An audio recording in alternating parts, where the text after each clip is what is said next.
Got a VECTRAX 7" by 12" metal cutting bandsaw. Just to show you that it does operate.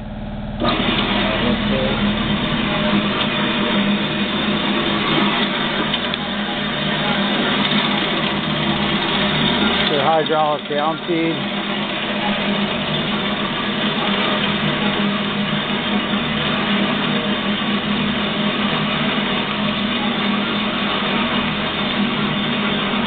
Shut it down, shut the machine off. The trunnion back here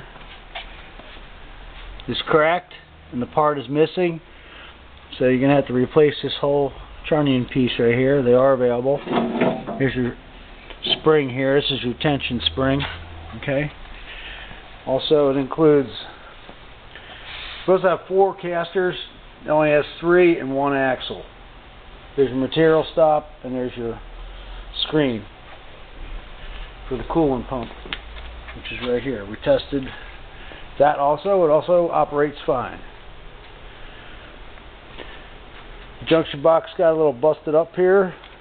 It's going to require a screw.